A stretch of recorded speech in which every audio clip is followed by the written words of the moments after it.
Before Operation Epic Fury launched, a Chinese AI startup called Mizar Vision did something that reportedly alarmed U.S. defense planners. According to Defense Security Asia's analysis, the company used AI-annotated satellite imagery to identify 11 F-22 Raptors at Israel's Ovda Air Base and published the data publicly. The imagery reportedly aligned with Iranian targeting sequences after the releases.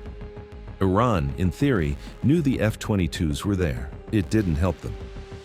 On February 28th, when Operation Epic Fury launched, those F-22s entered Iranian airspace and began dismantling the air defense network that Iran had spent decades and billions building.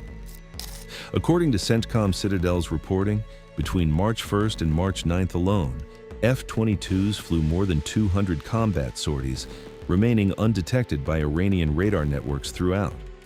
You can know an F-22 is coming. You still can't stop it.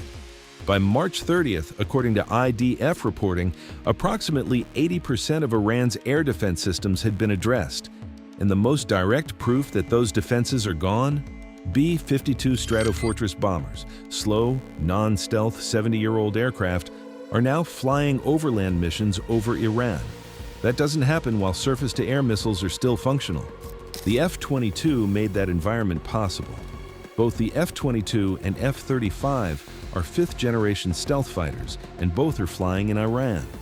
But according to 1945's analysis of their distinct roles, they are doing fundamentally different jobs. The F-35 is a multi-role platform: strike missions, electronic warfare, intelligence gathering, support for other airframes. It has been, as defense analysts describe it, made the traffic coordinator and precision strike platform of the operation. The F-22's role is specifically air superiority.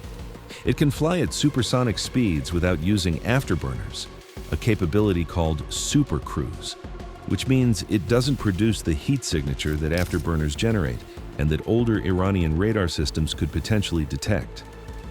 It is optimized to own the airspace so that everything else, F-35s, B-52s, F-15Es, A-10s, can operate without interference. According to CENTCOM's platform list cited by Zona Militar, about 12 F-22s were deployed to Israel's Ovda Air Base before the operation began, marking the first combat deployment of the Raptor to Israel.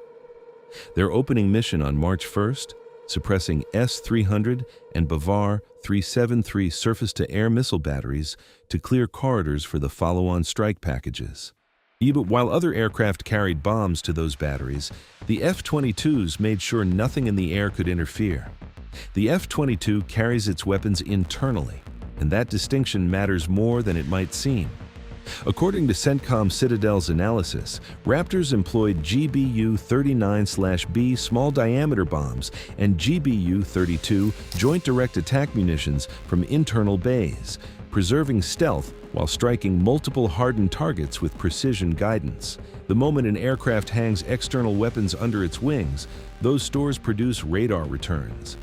The F-22's weapons are invisible because they stay hidden until the moment of release. The GBU-39/B small-diameter bomb weighs 250 pounds and is precise enough to hit a specific room in a building from a significant standoff distance. According to CENTCOM Citadel, the F-22 used this weapon to strike multiple hardened targets per sortie without breaking stealth, meaning a single F-22 could hit 3 or 4 separate targets in one pass, deep inside defended airspace, without ever showing up on a radar screen. The GBU-32 at 1,000 pounds is the heavier option for more reinforced infrastructure. According to CENTCOM Citadel, the targets in Iran included infrastructure connected to the Fordow fuel enrichment plant and Natanz nuclear facility, the two most heavily protected sites in Iran's nuclear program, as well as IRGC command nodes. These are the targets that other aircraft, even other stealth platforms, would struggle to reach cleanly.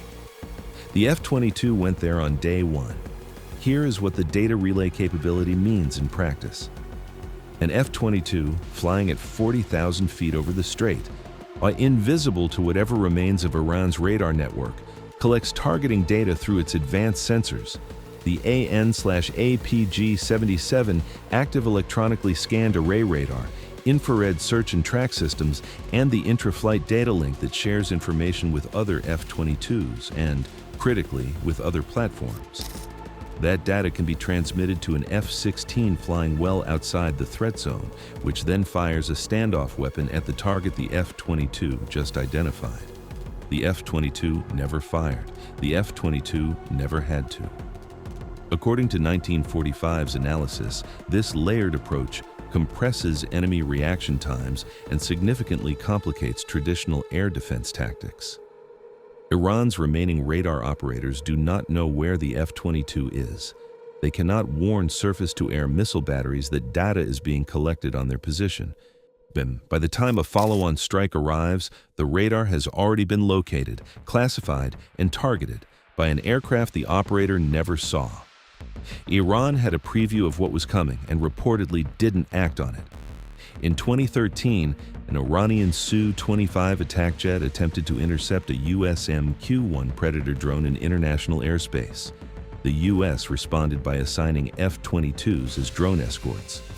It was not long before the F-22, piloted by Lieutenant Colonel Kevin Sutterfield, detected two approaching Iranian F-4 Phantoms on his sensors. The F-4s never detected the F-22. Sutterfield flew his Raptor underneath the incoming jets, idled alongside them, and delivered what has become one of the most quoted lines in modern air combat history. "You really ought to go home." The Iranian pilots complied. And they had no idea they had just been outflown at every level: detection, positioning, decision-making, by an aircraft they could not see. According to Wikipedia's F-22 entry, the aircraft has a design that makes radar detection extremely difficult, particularly against the high-frequency radars typically found on other aircraft. The F-22 is not invisible to all radar. Low-frequency early warning radars can detect it as a faint, fleeting contact. But reliably vectoring interception to attack the aircraft is much more challenging, according to Wikipedia. The 2013 incident was a demonstration of exactly the gap between US and Iranian air capabilities that Operation Epic Fury has now exploited at scale.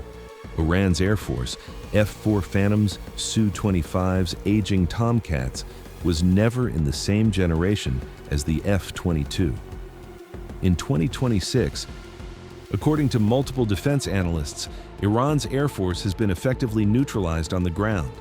The F-22 never needed to use those AIM-120 air-to-air missiles against Iranian fighters.